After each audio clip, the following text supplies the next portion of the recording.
네, 만나서 반갑습니다. 우리 캄보디아 인사를 한번 좀 배워볼까요? 이렇게 중립수어 이렇게 손을 좀 올리시면서 우리 옆 사람을 이렇게 보면서 중립수어 안녕하세요 인사를 한번 해보도록 하겠습니다. 중립수어 예, 감사합니다. 예, 저는 이제 올해로 우리 교회 국내에서 사역을 마치고 내년 9월 하반기 때 이제 캄보디아 선교를 나가려고 한 정재윤 선교사입니다. 오늘 함께 걷는 교회에서 이렇게 예배드리고 말씀을 나누게 되어서 정말 감사드립니다. 듬직한 우리 유정은 목사님과 함께 신앙생활 하시면서 튼튼하고 굳센 믿음과 신앙이 쑥쑥 자라나길 주님의 이름으로 축복합니다. 오늘 이렇게 이제 저희 가정이 여러분과 함께 걷는 교회에서 예배드리는 것은 큰 의미가 있는데요.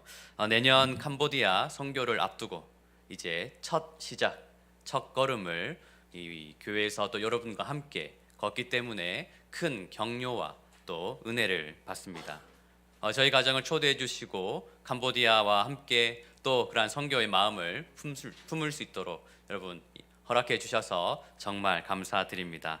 저희 가정은 2014년도에 캄보디아에서 선교 사역을 했었습니다. 만 4년 동안 선교 사역을 하다가 호산나 교회에 파송을 받고 갔었는데요. 다시 국내로 와서 좀 섬겨달라고 요청이 왔습니다. 그래서 2018년부터 이제 올해까지 이렇게 국내 사역을 하다가 내년에 이제 가게 되었습니다. 사실 캄보디아 이제 2014년도에서 사역하면서 한국에 돌아올 계획은 없었으나 급하게 요청을 받으면서 많은 고민을 하게 되었습니다. 다시 나가는 것도 사실 큰 고민 속에 있었지만 캄보디아에 있다가 다시 한국으로 돌아가는 그 과거 때에 더 많은 고민과 기도가 있었습니다. 사실 그때 이제 마지막으로 그 2018년 이제 시작이 되면서 아내와 함께 많은 사역들을 이제 시작하려고 이렇게 준비를 하고 있다가 이제 교회로부터 연락을 받아서 오게 되었는데 어떻게 할 것인지 하루는 캄보디아에 남는 게 좋겠다 생각해서 여러 가지 이야기를 나누다가 그 다음 날은 다시 그래도 교회 요청이 왔는데 다시 돌아와야겠다 이런 생각을 가지며 많은 기도를 했습니다. 그래서 한국에 지내면서 2년은 사실 마음이 싱숭생숭해서 여러 가지 것들이 마음이 많이 어려운 마음이 있었습니다. 3년 차가 지나고 올해 이제 4년 차가 되었는데요. 그러면서 마음속에 역시 한국이 좋구나. 여기에 죄송합니다. 선교사들도 다 이런 마음을 가집니다.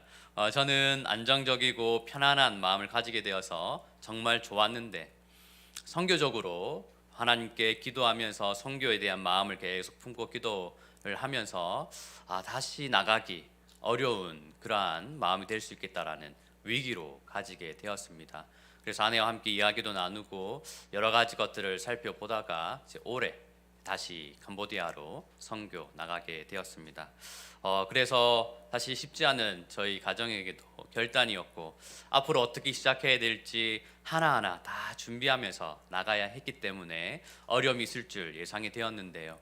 오늘 함께 걷는 교회에서 또 여러분들께서 함께 초대해 주셔서 이렇게 이제 첫 시작을 하나님께서 허락해 주심에 정말 큰 힘과 격려가 됩니다. 함께 드리는 이 예배를 통해 저희 가정은 하나님의 이런 메시지를 가집니다. 처음 시작을 다시 해야 하기에 어려움이 있고 또 여러 가지 것들을 또 살피고 준비해야 하기에 여러 가지 것들을 다 준비해야 되나 그러나 내가 너와 함께 하겠다 힘을 내어라 여러분과 함께 예배드리는 이 시간 이런 큰 격려와 위로를 받습니다. 감사드립니다. 그러면서 순종에 대한 것을 좀 묵상하였습니다. 하나님께 한국으로 돌아오는 것을 순종하였지만 그 순종을 했다고 해서 그 다음에 보상을 받거나 어떤 좋은 것들을 하나님께서 허락해 주셔서 그렇게 가는 것도 정말 좋지만 그러나 순종 그 자체로 보상받는 것이다. 한국에 돌아왔지만 다시 처음부터 모든 걸 시작해야 되지만 그 뒤에 제가 한국에 왔다고 해서 그 다음이 준비되어 있고 또 그 다음 것이 또 풍성하게 마련되어 있고 이런 것이 아니라 순종은 순종 그 자체로 복된 것이다. 우리가 하나님 말씀에 불순종하면 하나님의 마음과 뜻을 알 수가 없습니다. 그러나 순종하게 될 때 하나님의 마음과 뜻을 받을 수 있습니다. 순종하는 자는 그 다음의 은혜, 그 다음의 보상을 바라는 것이 아니라 순종함을 통해 그 시간, 그때 임하는 하나님과 마음을 누릴 수가 있는 것입니다. 그렇기에 믿음은 새롭게 시작하는 것입니다. 신앙은 늘 새롭게 도전하는 것입니다. 선교도 역시 하나님을 향해 새로운 문을 계속 열어가는 것입니다. 선교를 향한 시작과 출발 가운데 우리 함께 걷는 교회에서 여러분들과 함께 할 수 있어서 진심으로 감사드립니다. 이제 우리 캄보디아 이야기를 좀 하려고 하는데요. 네, 캄보디아는 우리나라에서 한 5시간 정도 비행기를 타고 떠나면 도착할 수 있습니다. 수도는 프놈펜이고요. 또 여러분 혹시 캄보디아에서 제일 유명한 데를 어디 아시는 데가 있으신가요? 네, 맞습니다. 시엔입에 있는 앙코르왓, 정말 중요한 곳입니다. 물론 이제 유적지로 아주 유명한 관광지이기도 한데 사실 우리가 영적인 면, 특별히 이제 선교적인 측면에서 보게 될 때 앙코르왓은 정말 중요합니다.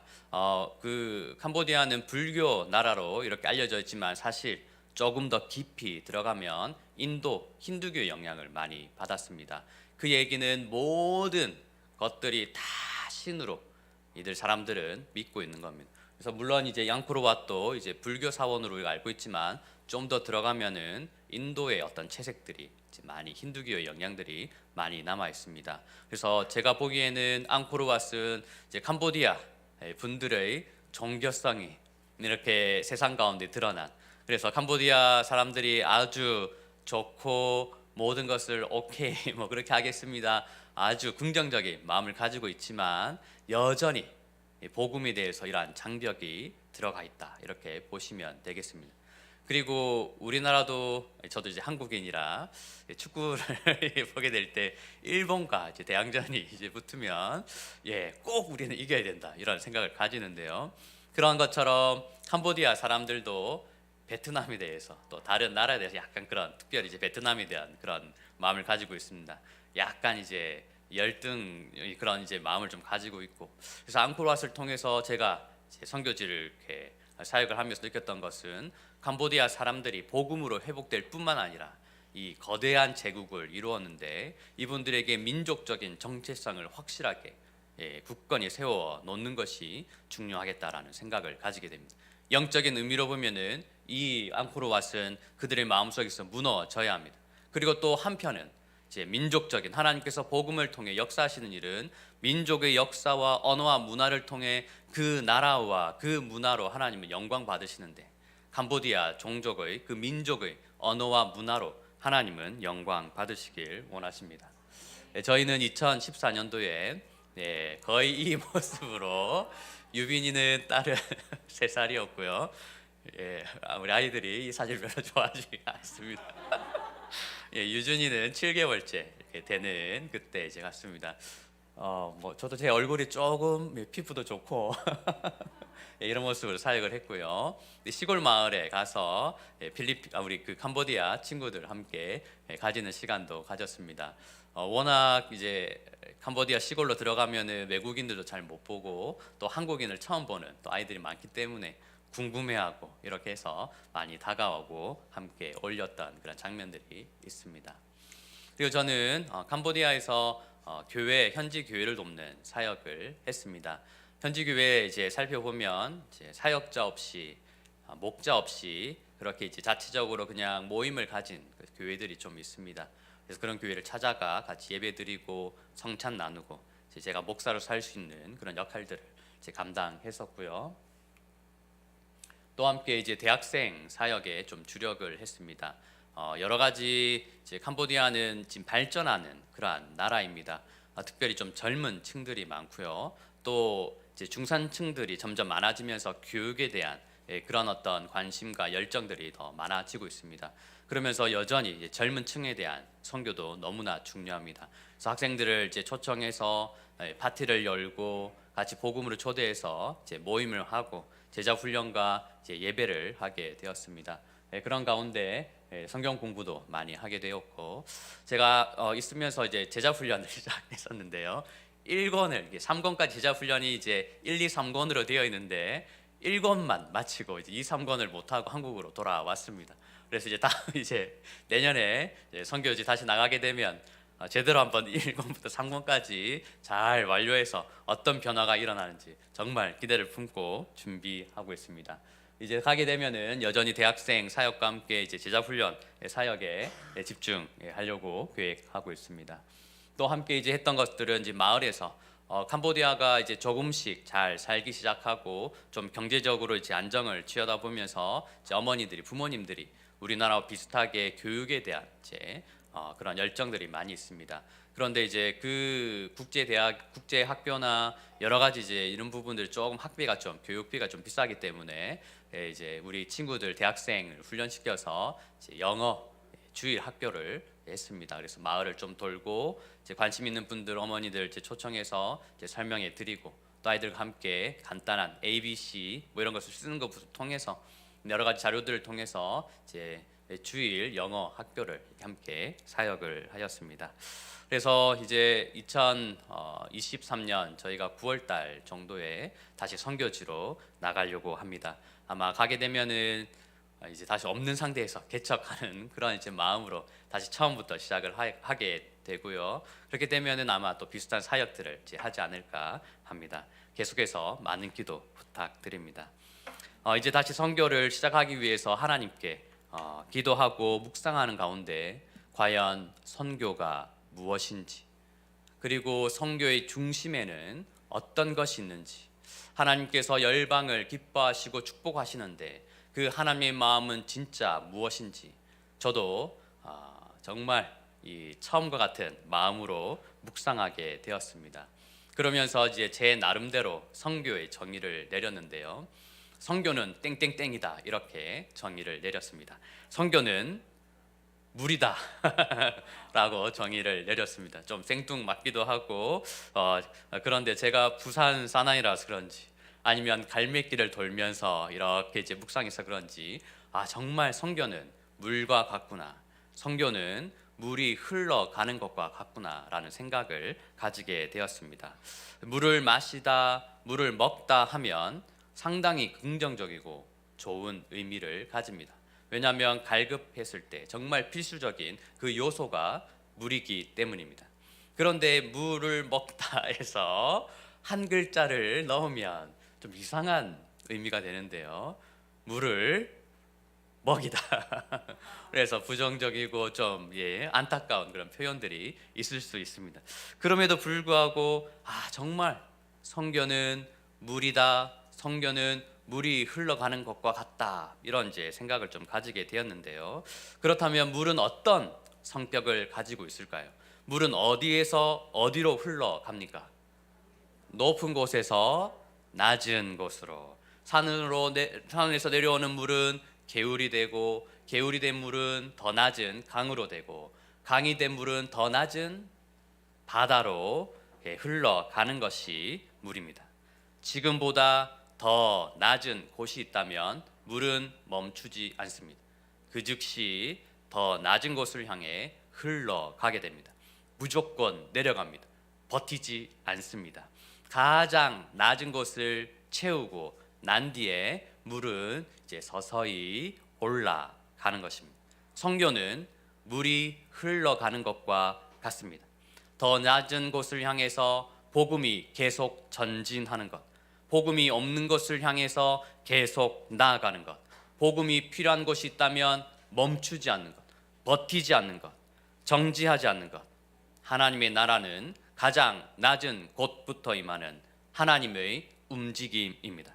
이러한 역사를 시작하게 하고 움직이게 하는 것이 선교입니다. 그리고 물에는 또 다른 특성이 있는데요. 여기 이제 컵에 물을 넣으면 어떤 모양이 됩니까? 컵 모양. 이제 컵이 길쭉한 모양이 되면 물은 어떤 모양이 됩니까? 길쭉한 모양. 물은 그 형태를 다양하게 바꿉니다. 용기에 따라, 그릇에 따라 변화되고 바뀌는 것이 물의 특성입니다. 다양하고 각기 다른 그릇에 자신을 넣어서 그 모양이 바뀌지만 물이라는 특성은 어떻게 됩니까? 그대로 유지됩니다. 물이라는 본질은 바뀌진 않지만 그릇과 용기에 따라 모양이 달라지는 것. 성교도 이와 같습니다. 하나님은 모든 나라와 모든 민족과 모든 언어로 영광을 받으시길 원합니다.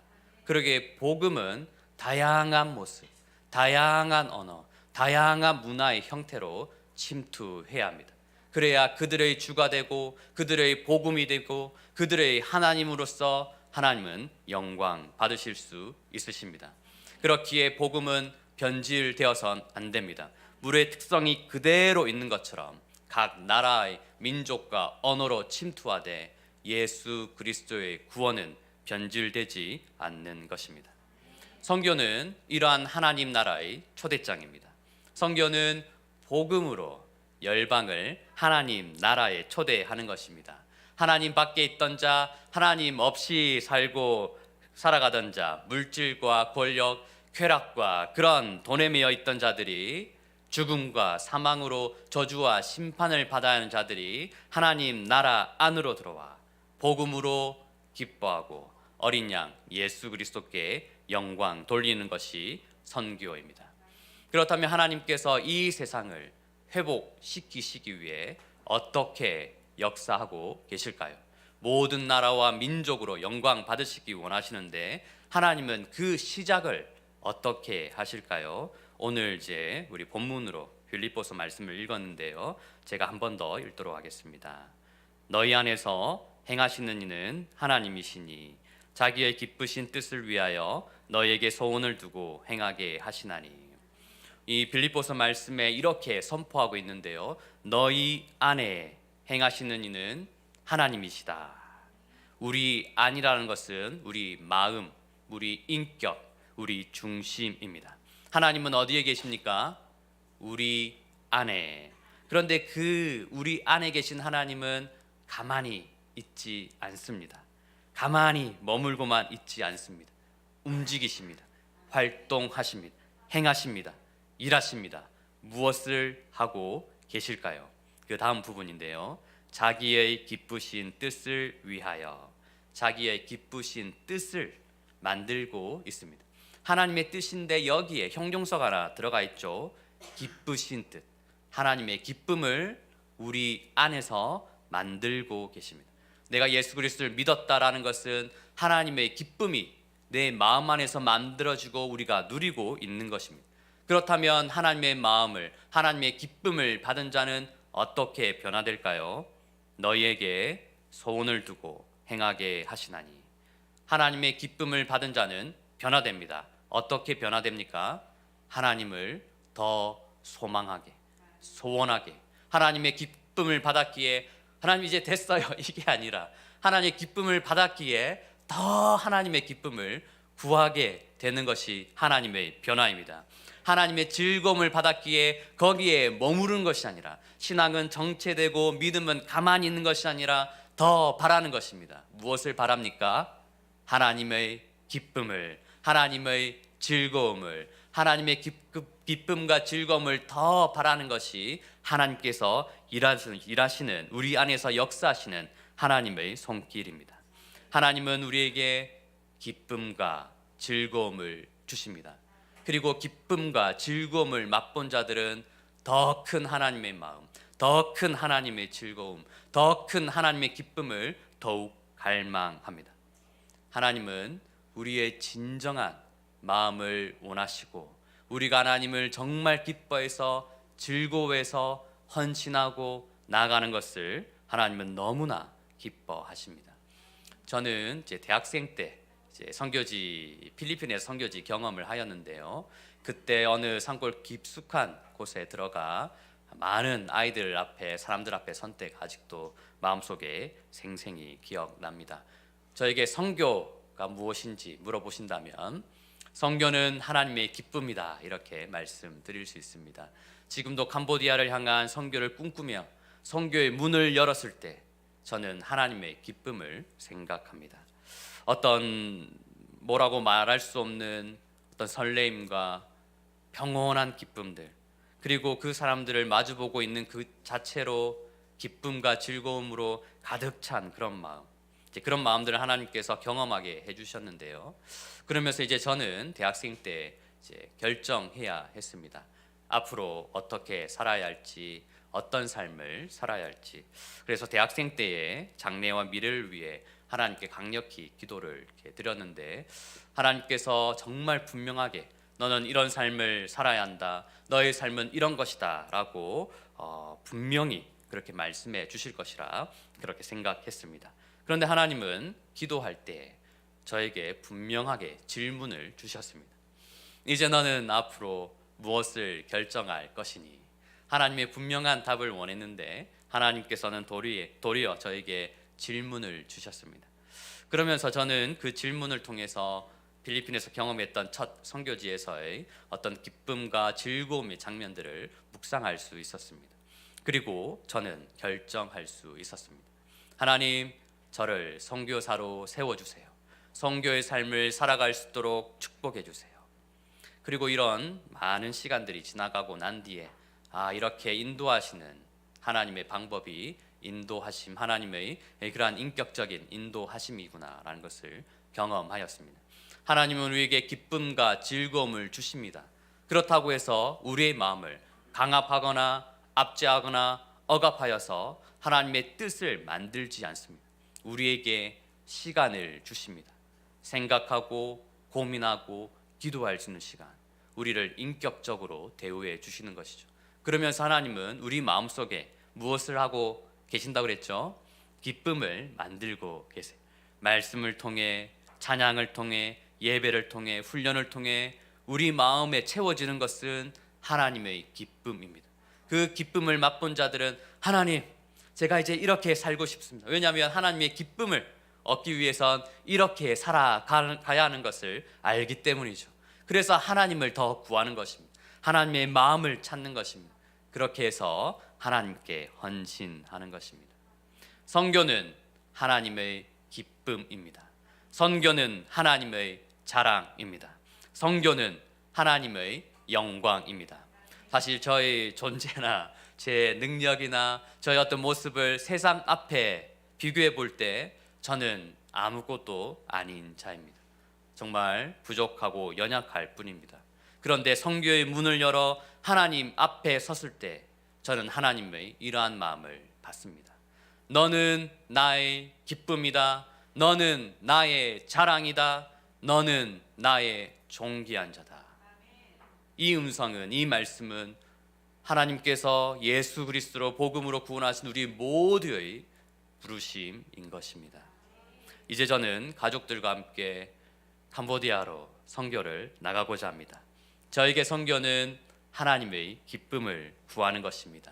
찾고 두드려서 더 큰 하나님의 기쁨을 맛보고자 합니다. 그렇다면 우리 모두의 선교는 무엇이 될 수 있을까요? 하나님의 은혜를 구하고 우리가 처해진 모든 상황 가운데 하나님의 말씀을 붙드는 것, 그러므로 하나님의 기쁨과 즐거움을 찾는 것이 우리 모두의 선교입니다. 하나님을 찾고 기쁨을 구하며 그 영광의 문을 두드리는 것은 우리 모두가 추구해야 할 우리 모두의 신앙이며 선교입니다. 하나님 나라의 기쁨과 즐거움을 추구하는 것이 선교이기에 우리 모든 성도의 선교가 되어야 합니다. 오직 하나님께만 영원한 기쁨이 있음을 여러분 믿으십니까? 오직 하나님께만 영원한 영광이 있음을 믿으십니까? 그렇다면 하나님께 두드려야 합니다. 세상 앞에 두드려선 안 됩니다. 사람 앞에 두드려선 안 됩니다. 돈에게, 경제에게, 물질에게 두드려선 안 됩니다. 영원한 기쁨과 영광을 가지신 하나님께 찾아가 두드리고 간구하며 기도할 때 하나님은 그 문을 활짝 열어주십니다. 너희 안에서 행하시는 이는 하나님이시니 자기의 기쁘신 뜻을 위하여 너희에게 소원을 두고 행하게 하시나니. 이 말씀이 우리 모두의 말씀이 되길 주님의 이름으로 축원합니다. 기도하도록 하겠습니다. 하나님 아버지 감사합니다. 하나님의 기쁨을 두드리고 하나님의 즐거움의 문을 하나님 찾는 자들이 되게 하여 주시옵소서. 하나님은 주십니다. 하나님은 경험하게 해주십니다. 하나님의 기쁨을 찾고 하나님의 영광을 두드리는 그러한 모든 성도 될 수 있도록 축복하여 주시옵소서. 그러한 인생과 존재 될 수 있도록 은혜를 주시옵소서. 우리 주 예수 그리스도